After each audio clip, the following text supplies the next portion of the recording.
Hello, and welcome to the 4th English Today Business DVD. In this DVD, you can watch another 4 episodes of our story, On the Job, followed by the business skills section that looks at another aspect of win-win language. We'll then look at the following language topics. Describing the stages in a business transaction. Expressions used at international business fairs. The language and delivery techniques used in presentations. So, have fun and enjoy your viewing.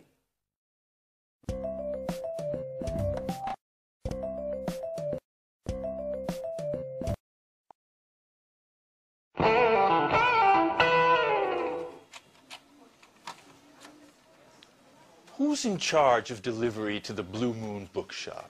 Ann and I. Why? They've just telephoned complaining that they haven't received anything yet. Well, that's impossible. I sent the delivery 5 days ago. That's just it. I don't understand what could have happened. The merchandise should have arrived by now. Anne, call the shipping agents to find out what's up.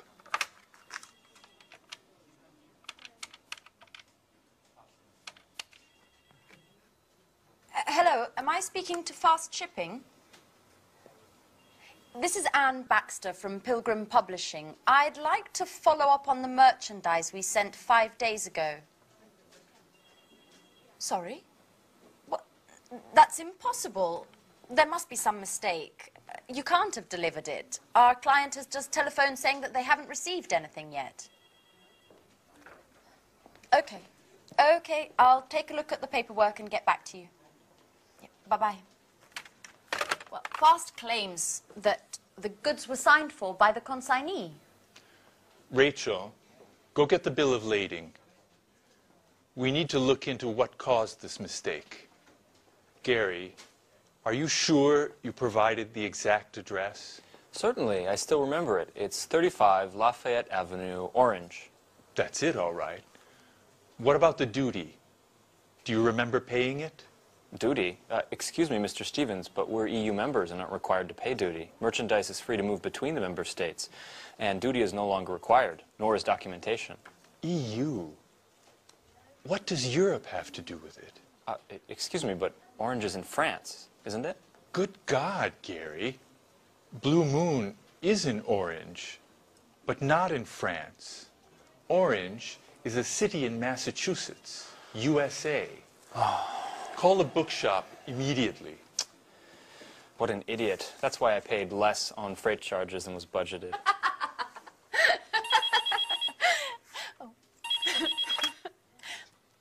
Hello, Pilgrim Publishing. This is Anne Baxter. How may I help you? Hello, this is Victoria Lee. I'm calling in regards to the shipment. I was wondering if you had any news yet. Yes, actually, I was just about to call you. Unfortunately, there's been a misunderstanding, but don't worry. We're taking care of things on our end, and you should receive the goods very soon. Could you tell me exactly what's happened? My boss is extremely upset. The shipping documents were in order. According to the bill of lading, the supplies should have already arrived. Can you explain why the merchandise is blocked in the custom warehouse? Customs? Oh... No, you see, I'm afraid there's been a slight problem in addressing the goods, and they've been sent to a destination in France instead of Massachusetts. France? Massachusetts? What are you talking about? The merchandise was destined for China. China? Excuse me, are you the owner of the Blue Moon in Orange, Massachusetts? No, I'm not. I work for Spectre. We're a multinational sporting goods manufacturer. I'm speaking with Fast Shippers, aren't I? Well, actually, no. This is Pilgrim Publishing. I'm afraid you've got the wrong number. But we do have something in common. We both use the same courier.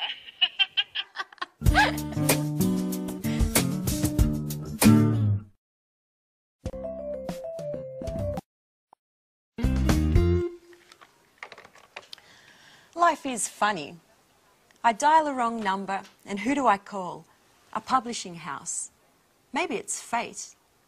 Nice young woman as well. What was her name? Anne Baxter, that's right. We use the same couriers and are both having problems with deliveries. What a strange coincidence. Mrs. Lee, have you spoken with fast shippers yet? Not yet. The number's always busy. We have to figure out what's happened. This delivery delay is costing us a lot of money. The courier assured us that the merchandise didn't have to pass through customs, that it would have left their warehouse with the customs bill already compiled, without any additional customs requirements. That's right. Considering the shipping costs, they're so high because they include all international delivery costs, such as transit, loading and unloading, assembly, and warehouse storage costs. Just a moment. I've got it. Did you remember to attach the certificate of origin, Mrs. Lee? The certificate of origin? I don't really know what that is. It's never been required for our shipments. The certificate of origin is that document which states the merchandise's country of origin for customs purposes. It's absolutely necessary for companies doing business in countries which don't belong to the EU, provided upon customs officials' request. And China is one of those countries. I'm sorry, Mrs. Collins. I didn't know. I swear it. Up until now, I've never taken care of shipments. This is going to be one very expensive mistake. Oh, by the way, I'll be taking our losses caused by this delay out of your salary.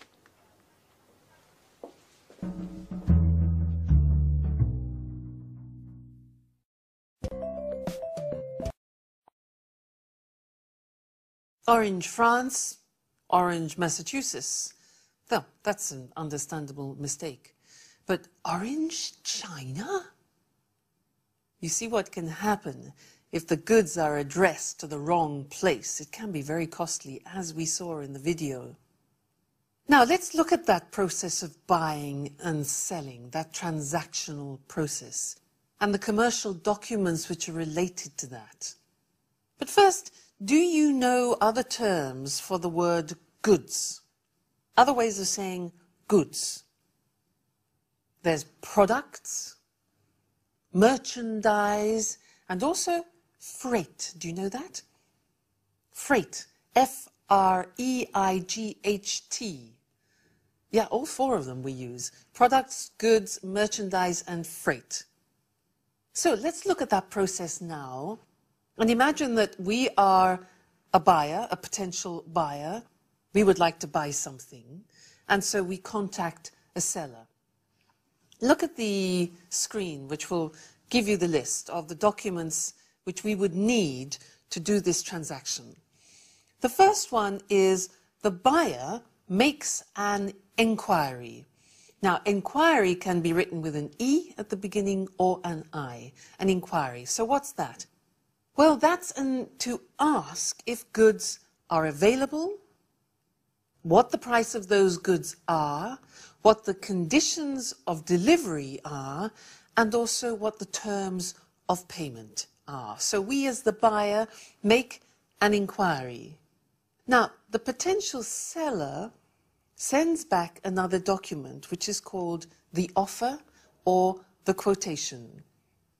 In that document, the seller offers to sell us the required goods, the goods that we have ordered at their price and with their conditions. After that, we as the buyer decide if we want to go ahead. And if we do, then we make the order. That's the third document, the order.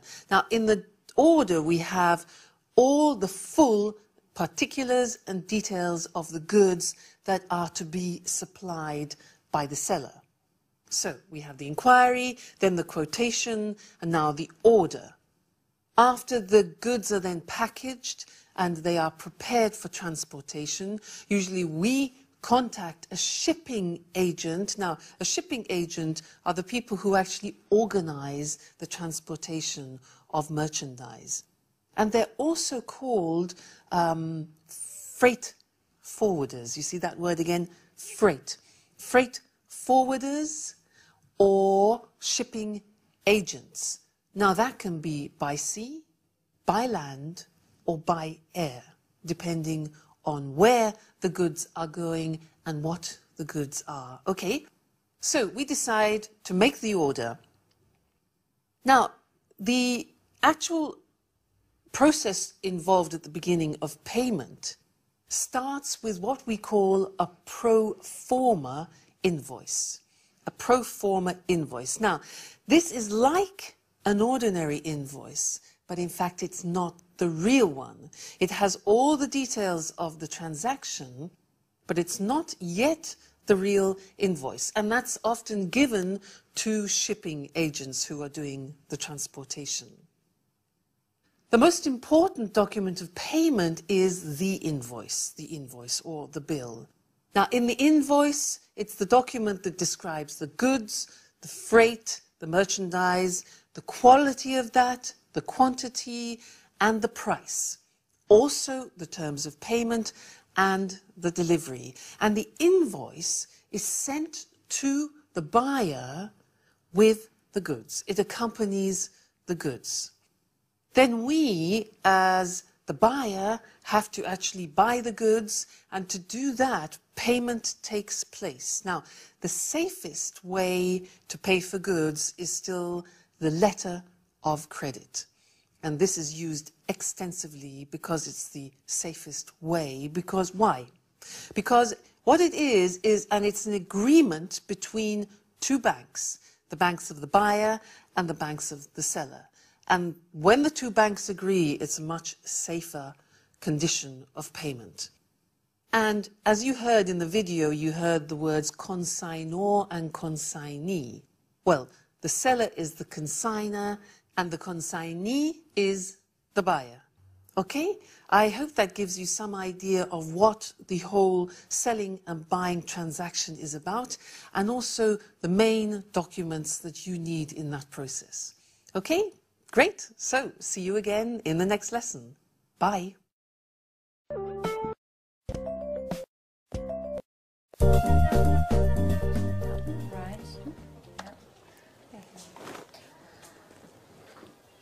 Welcome back, Gary. How was the International Book Fair in Frankfurt? Great. I cultivated a number of interesting contacts that could lead to great opportunities.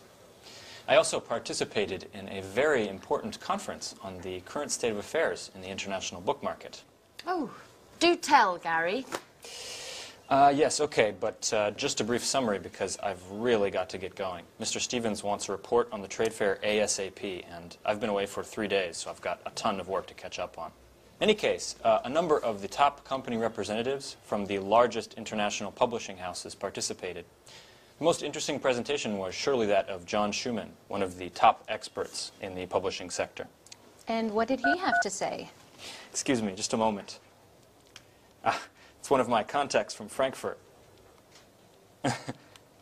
As I was saying, John Schumann, using the most current data as his starting point, he determined that the publishing market is growing slowly and that the number of readers is stagnant. It's the readers who already buy books and who want to increase the size of their libraries who are responsible for sales. To cut a long story short, the current crisis has been around for a while. Unfortunately, yes. Just the other day, a friend of mine from Amsterdam in the publishing trade was telling me that his company has had to let 15 people go since the beginning of the year. You're kidding. Does that mean that we could become redundant? No, Rachel, I just finished telling you that the trade fair was a huge success. We've just got to look at these things over the long term. It's the latest technologies that will offer the most success in this market. What do you mean? I'm talking about digital editing. We are on the cusp of a revolution in publishing. In other words, the transition from printed publishing to digital publishing. I'm afraid I don't agree with you, Gary. Internet, email, CD-ROM, DVDs, and all electronic gadgets put together will never substitute the joy of reading a book. I know, Rachel, you are a Luddite, but this is the future.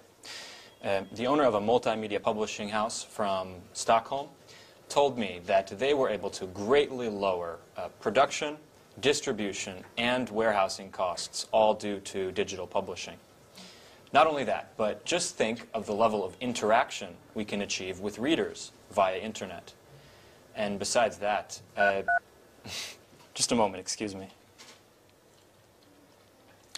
I bet it's one of your important contacts from Frankfurt. Yes, as a matter of fact, it is. Judging from your expression, I'd say that these contacts are mostly female.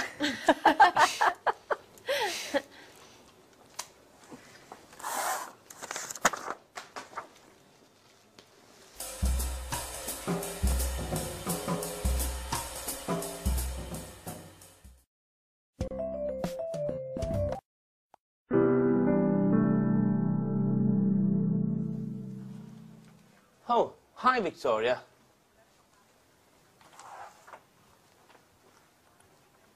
Why weren't you at the meeting this morning? Which meeting? The meeting that Mrs. Collins called with all the department heads to come to grips with the situation.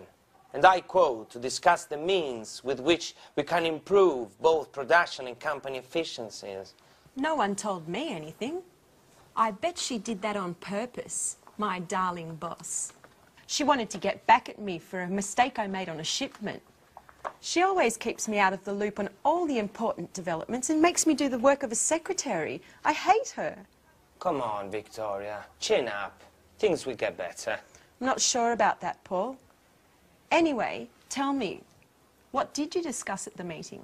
Well, you can imagine the tone that Mrs. Collins used. She prefers cold and distant.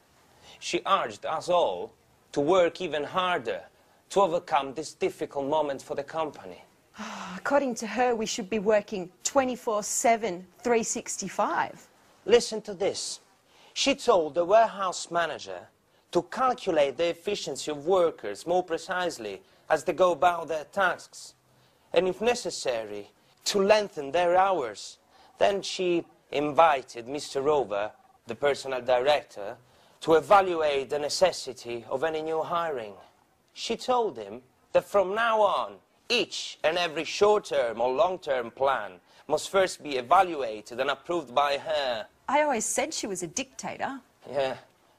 And she claims that we should be delighted at her flexibility, and that many corporate heads she knows would just resort with a huge personnel cuts to improve the situation. Oh, what an understanding woman. You bet. Then she added that companies need to meet deadlines and to work within strict budgets in order to keep clients satisfied and remain competitive in the market. Finally, referring to you, she reminded us all that delays and errors in projects are absolutely unacceptable. What are you doing, Victoria? Are you taking notes? No, I'm writing my letter of resignation.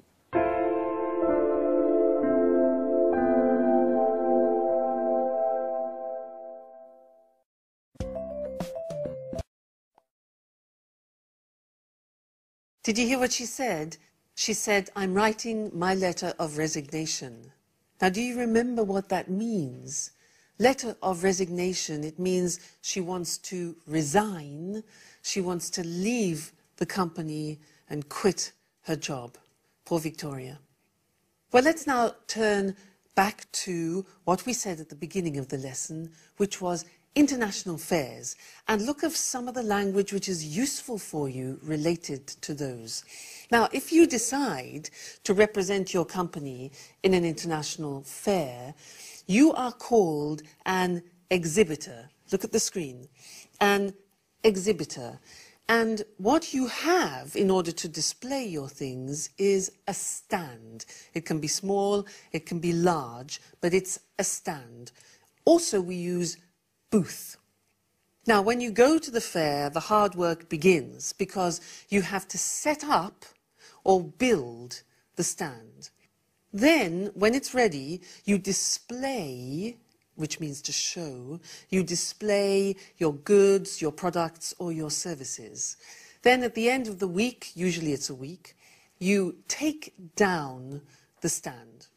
Now, if you're on the stand, it's really hard work, and I want to help you with some phrases that can be useful when visitors are walking past.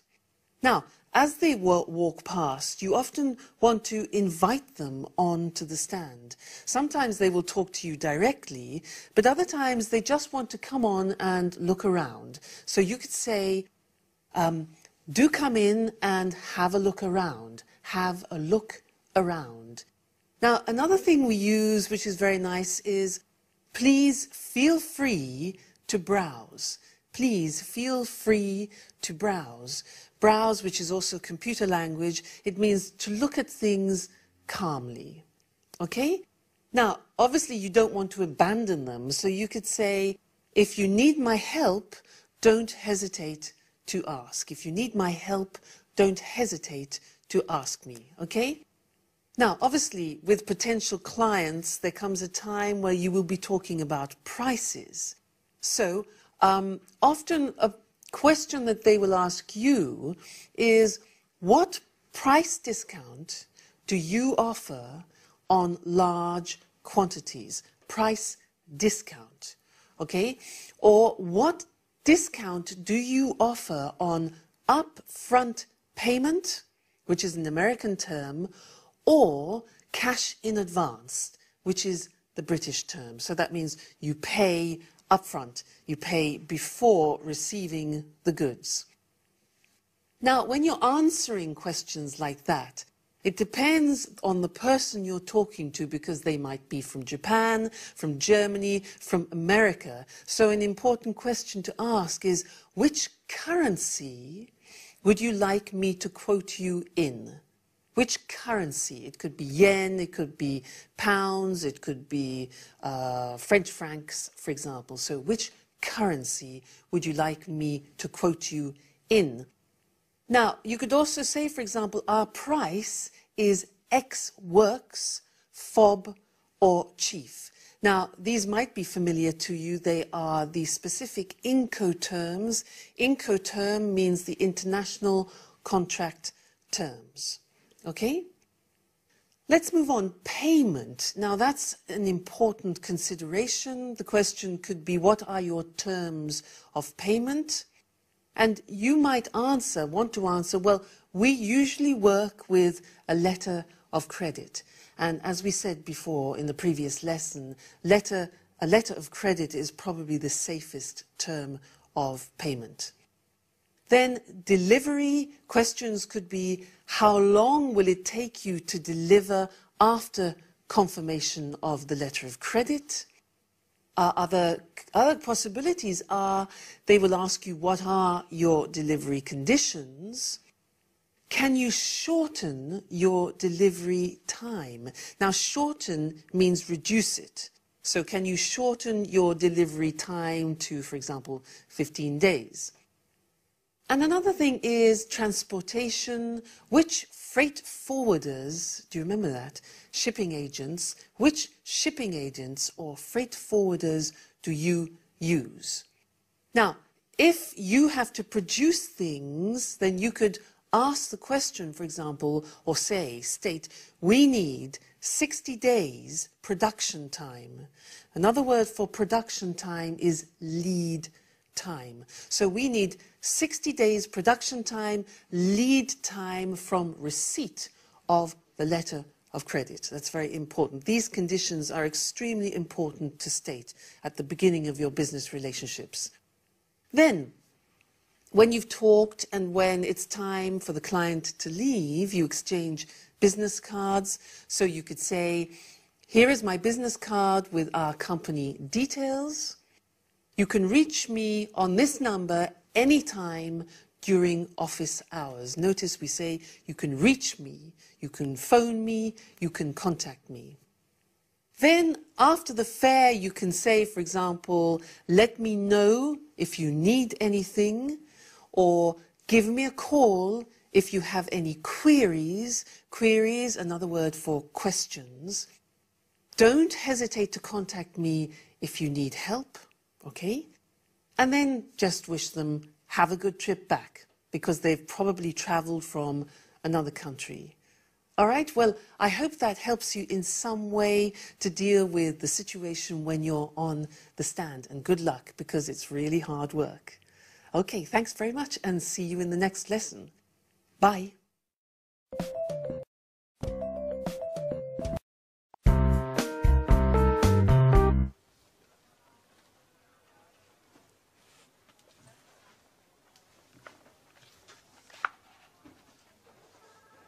Paul, Don't tell me this is true.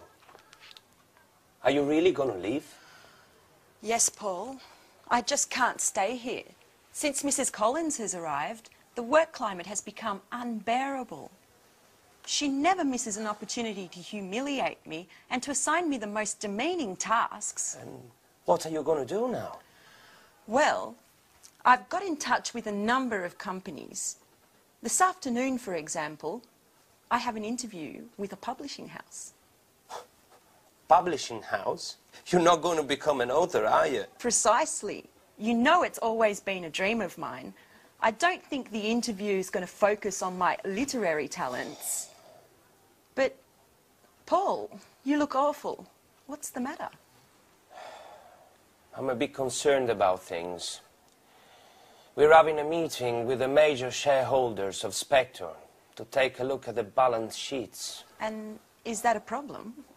Well, as you know, the year-end balance sheets provide an overview of the economical, fiscal and fiduciary effectiveness of our management.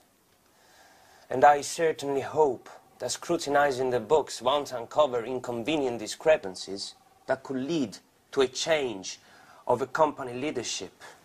What exactly are you referring to? As you know, things haven't been rosy lately, even if there has been a slight improvement in share prices during the last quarter. However, at the same time, the outstanding debts to our suppliers have also increased. In other words, our revenues don't cover our expenses. The situation is serious then. That's right. I'm afraid we'll need to resort to additional outside financing.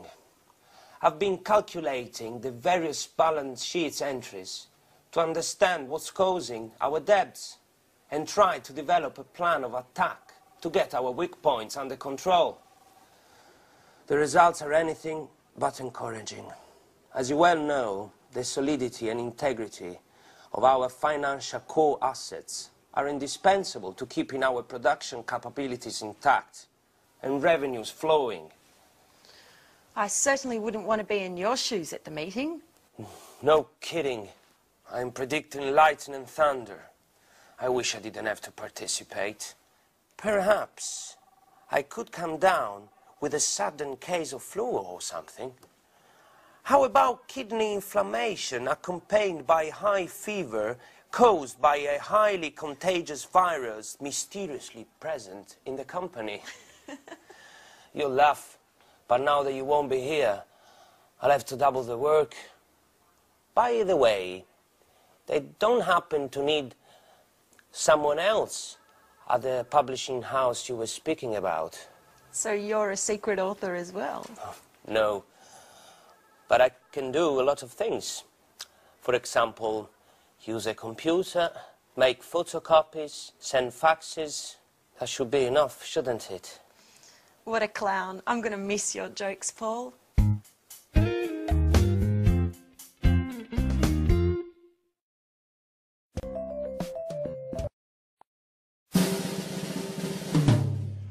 Yes, I see. I understand. But it has to be done by Friday. Is that possible? Good, good. It's very important. We'll be in touch. Thank you. Goodbye.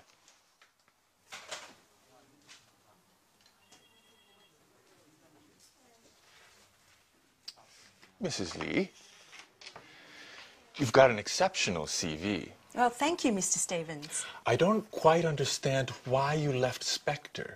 According to this, you were in a position of considerable responsibility. That's true. I was very satisfied with my job at the beginning. I had a very prestigious position and many high-profile projects were sent my way. However, once Spector was taken over by a Japanese multinational, things just took a turn to the worse. My boss was let go, many of my colleagues were transferred, and I was relieved of my duties. And of course, well, maybe I shouldn't tell you. Please do. No reason to be afraid. Well, the truth is, I just didn't get along with my new boss. I appreciate your frankness. Sincerity is one of the main qualities that I look for in my employees. But tell me, Mrs. Lee, how are your bookkeeping, invoicing, and administrative skills? Excellent, I would say. But I wanted to speak to you about an... Are you familiar with the publishing market? Yes, to a certain degree. But as I was saying, ever since I was a child, I've always been fascinated by... You can tell me about your dreams at another time, Mrs. Lee. Currently, we're busy with our year-end balance sheet, and I need a well-trained assistant to prepare an assessment of our administrative expenses and to study our assets and liabilities. You, considering your experiences, appear to be a perfect fit. Well, thank you, Mr. Stevens. But once this emergency has blown over, I was wondering if perhaps you could take me into consideration as Yes? as an author. I'm quite talented. My literature professor at university used to encourage me. This is not a school, Mrs. Lee. I got in touch with you to speak to you about our marketing office. That's what I'd like to hire you for. Please don't be offended, but keep your dreams to yourself for the moment. As far as books are concerned, we can get started on the bookkeeping immediately. Certainly. But later? We'll see. We'll see.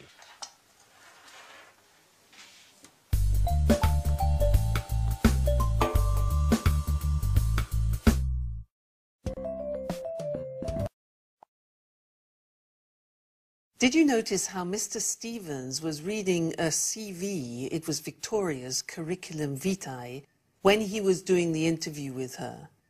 Well, often, in reality, people doing interviews don't have time to read the whole CV. And so, if you're in the interview, you have to look at the information very quickly and just get the general understanding of it. So what he was doing, he was skimming for important information. And that's what I want to talk to you about now, are the 4 skills that we use for reading, which are skimming, scanning, extensive reading, and intensive reading.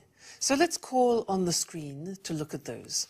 Now, the first thing that I talked about was skimming, which is what I said Mr. Stevens was doing.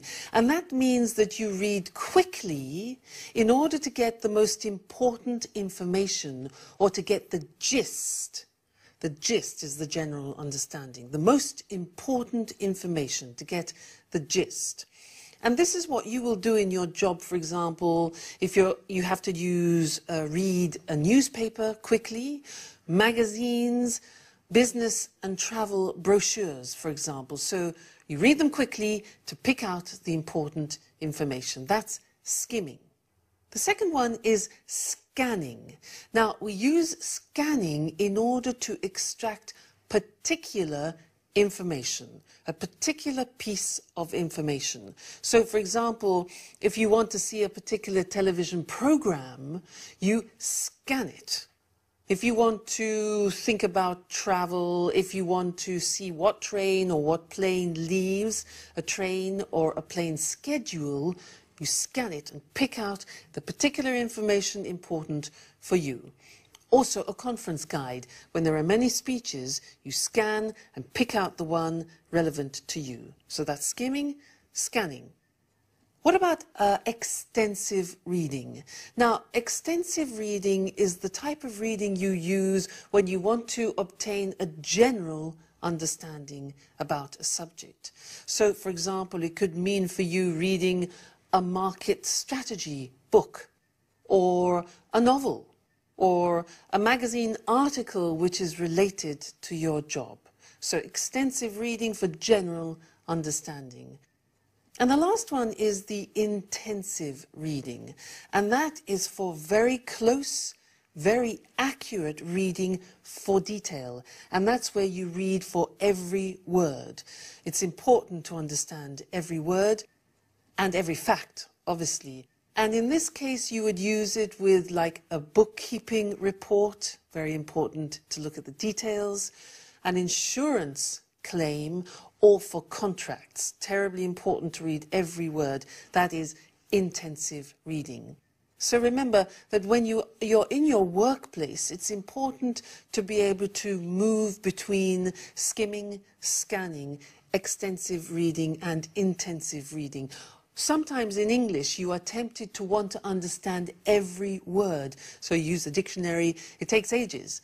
It's just not necessary. Remember, check on what the task is that you want to achieve and then choose whether you need to skim or scan, and don't bother about the words that you don't understand. Go for the particular information. All right? So happy reading. Bye and see you in the next lesson.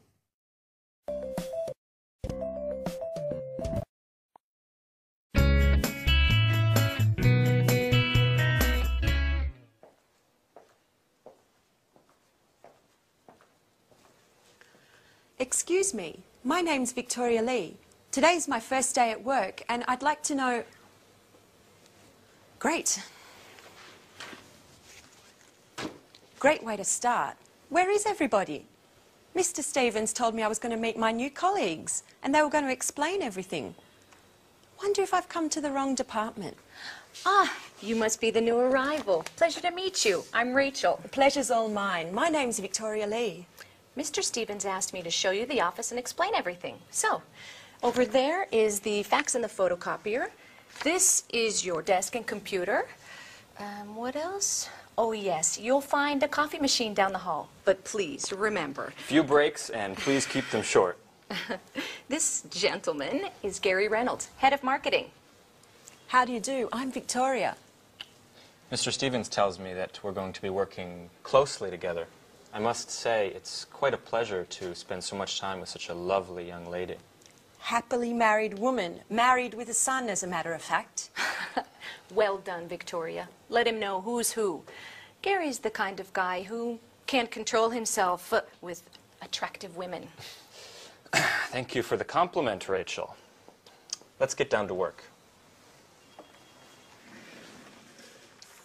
Here's an analysis of last year's investments. As you can see, we've consistently improved our bottom line in all sectors. Even if, as far as I'm concerned, we need to move more aggressively into the market. What exactly do you mean? Well, improve our e-commerce play, for example. Let's imagine for a moment that Pilgrim were to develop an advanced online catalog that would allow users to purchase directly online. Don't you think that this way we could dramatically cut our distribution costs? Certainly. But what does Mr. Stevens think? Well, he's a bit old school in his way of thinking. According to his worldview, we should focus on sales through more traditional channels. I, on the other hand, would be thrilled if you saw things more along my lines. Why don't we develop a realistic marketing strategy that includes possible e-commerce earnings? Perhaps we could convince him together. I'm afraid I can't at the moment, Gary. I've got to focus on the bookkeeping to begin with. Listen, why don't we have a little dinner together tonight and then continue working at my house? I'm married, remember, Gary?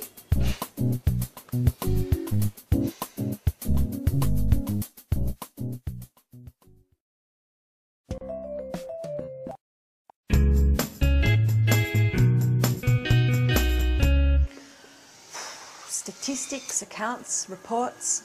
Not much has changed from Spectre. And I was hoping for a more creative position. See you later. Oh, hello. You must be the new hire. I'm Anne Baxter. I'm Victoria Lee. I recognise your name. Have we met before? I don't think so. Or perhaps we met at the Red Lion pub. I often go there with my friends. No, it doesn't sound familiar.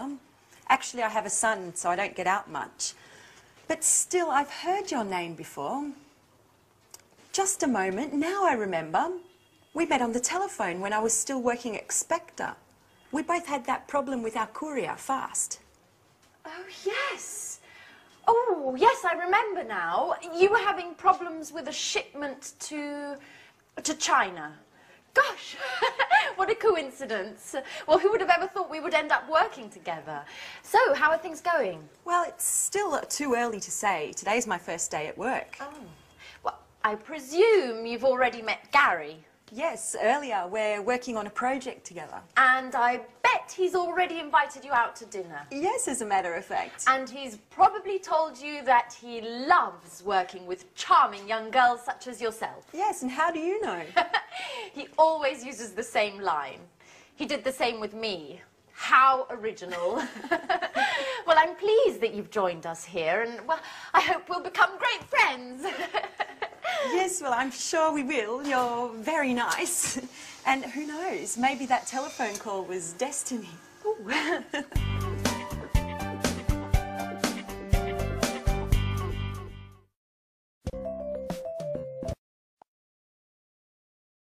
So let's talk about making presentations. I think it's very important when you decide to make a presentation to give it a good structure, because that will help you when you're actually giving it. So let's look at some of the language which will help you give the presentation structure, okay? And let's call on the screen to help us with that. First, it's important to draw everybody's attention to make sure people are quiet. So you could say, for example, shall we start? Shall we begin? Or let's get started. All right, now those are ways to draw the attention of the audience. Then you need to greet them. So you could say, for example, good morning, everyone, which is quite informal. Good morning, everyone. More formal would be, good morning, ladies and gentlemen. That's more formal. So you greet them. Then you introduce yourself. So it would be like this. An example would be, let's get started. Good morning, everyone. Let me introduce myself. My name is Louise Evans, and I'm in charge of marketing. Okay, so you give your name and also your position of responsibility in the company.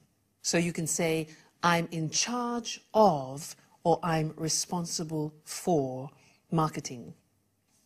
Then you need to introduce the topic of your presentation. So you could say, the aim or the purpose, watch the pronunciation, the aim or the purpose or the objective of my presentation today is to talk about the marketing strategy. So 3 words, aim, objective, or purpose.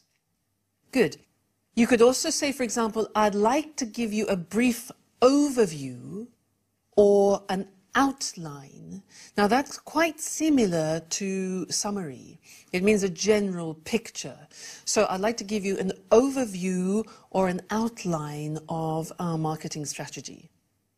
Then you need to usually divide the presentation up into 3 or 4 or 5 points. So we could say, I'll divide my presentation up into 4. Notice we say, I'll divide my presentation up into. It's quite complicated, that.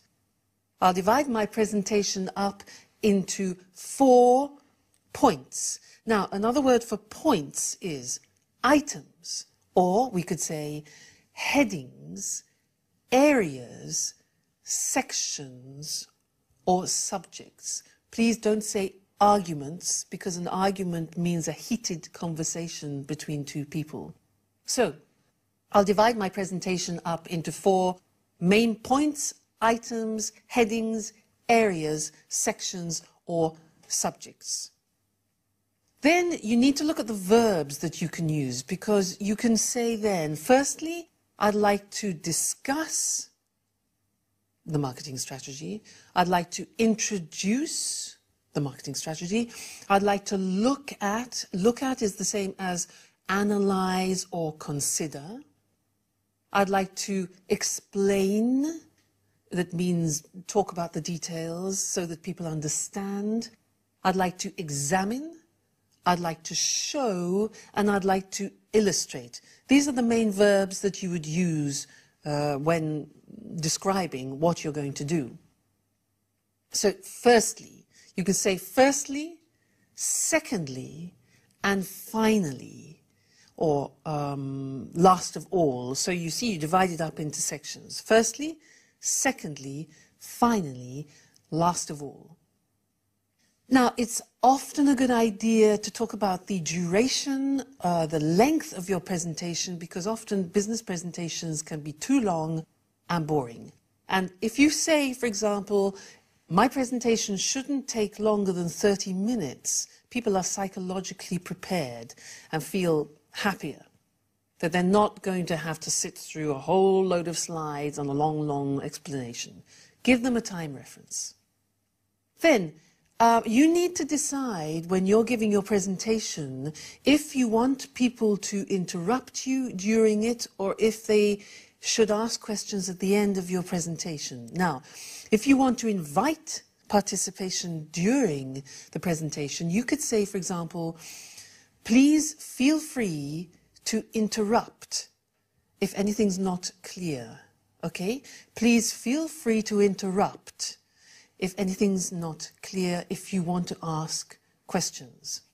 Now, sometimes in a shorter presentation, you would prefer to take questions at the end of the presentation. So you could say something like this. If you have any questions, could I ask you to keep them until the end of the presentation? Let's look at that again. It's not easy. If you have any questions, could I ask you to keep them until the end of the presentation, when I'll be very happy to answer them? All right? So there you keep control of how much interruption you have in your presentation. So we've said, firstly, I'd like to discuss or I'd like to talk about the marketing strategy. Now, when you want to move on to the second point, you can say in English, good, now let's move on to my next point. Move on to my next point. Another possibility is, good, that brings me to my next point. So that's moving the presentation forward. If somebody interrupts you and you don't want to handle the interruption at that moment, you can say, yes, that's a very good question, but can I come back to that later?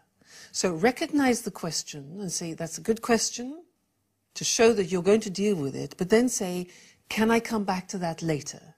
And of course, if you say that, make sure you remember that question, make a mental note, and always answer it. Then, to conclude the presentation, you can say, I'd like to finish by saying that, or I'd like to conclude by saying that. Or you can say, in conclusion, I think we should, in conclusion. And the very last things to say are usually, thank you very much for coming. Thank you for it. Your attention is not necessary because you're doing the work. They're there to listen to you. So it's just better, I think, to say, that's it, which means it's finished. And thank you very much. Thank you very much for coming, or thank you very much. All right?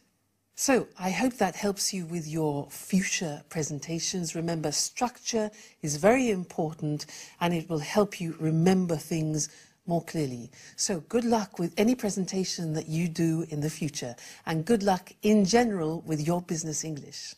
Bye.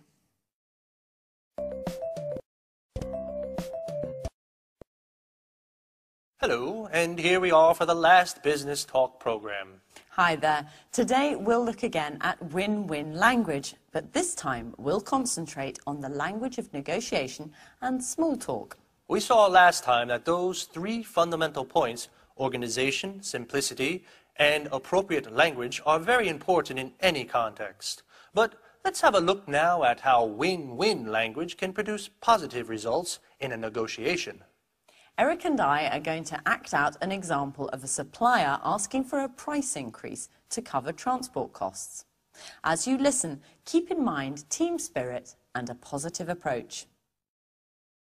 Listen, James, I'm afraid we're going to have to increase the cost of our deliveries to you. We can't go on delivering at the price we agreed last year. The cost of fuel is too high at the moment. I'm sorry, Carol, but I can't accept any changes to our agreement at the moment. But, James, we're losing money on every delivery we make. We have to do something. I think my company would prefer to look for another supplier in that case. I'm really not prepared to change what we agree. I'm sure other suppliers will be just as expensive, and you know we've always met our deadlines. No. Either you keep to your agreement, or I'm going to look for another supplier. Now, this was a typical I win, you lose situation. Okay, now let's have a look at a possible outcome if win-win language had been applied. Listen, James, I'm afraid we're going to have to increase the cost of our deliveries to you. We can't go on delivering at the prices we agreed last year. The cost of fuel is too high at the moment. Carol, this is very difficult. Let's try to see if we can find an alternative solution. Good idea. Why don't we try to break down your costs and see if we can help you make some savings? Well, as I said, the problem is simple. It's the high cost of fuel. How about trying to reduce the number of trips? If we can order in bigger quantities, surely you can save on the fuel. It might be possible. Give me some time to make some calculations. Okay. Shall we talk tomorrow and see if we can reach an agreement that works for both of us? The result in this situation is very different. Eric was friendlier in his approach and didn't immediately turn down my request. First, he tried to find out exactly what I wanted. Yes, the idea is to look for alternative solutions that make both parties happy. Let's have a look now at how the same language I used in the negotiation can also work in a more informal situation like a business lunch. This time, we're deciding where to go for dinner this evening. A clear I win, you lose situation would be... What would you like to do this evening? I'd like to go to a fish restaurant. Unfortunately, my wife doesn't like fish.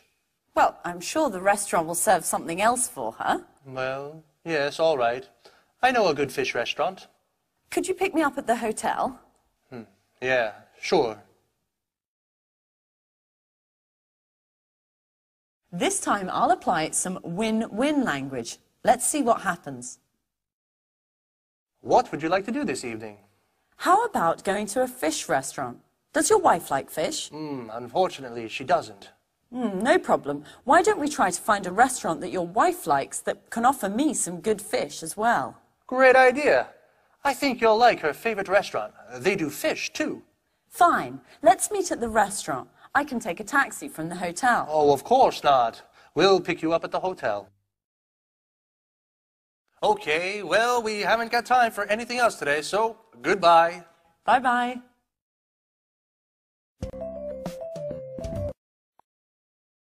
So, if you're negotiating or deciding where to go for an informal business dinner, win-win language can really make a difference. Let's have a look at the 4 phrases used in both win-win situations that made this difference. How about trying to reduce the number of trips? Why don't we? Why don't we try to find a restaurant that your wife likes? Let's try to see if we can find an alternative solution. Shall we? What time shall we meet? When placed at the beginning of a sentence, these phrases involve the other person and keep them involved in the conversation. Even in informal situations, it's important that no one comes away feeling they've lost. So this technique can be very useful.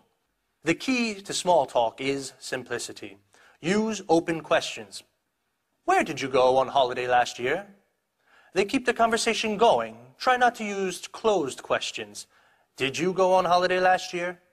They only require a yes or no answer, which can often finish a conversation. Prepare some simple responses to things that people may tell you. That's interesting. Congratulations. Oh, how terrible. That's too bad. Fantastic. Amazing. Most important, prepare an appropriate way to say goodbye. I think it's time for me to get back to the hotel. Thank you for a lovely evening. I'm afraid I have to be leaving soon. I still have to finish some work. It's been wonderful meeting all of you. Well, it's been really nice talking to you. Use win-win language and everyone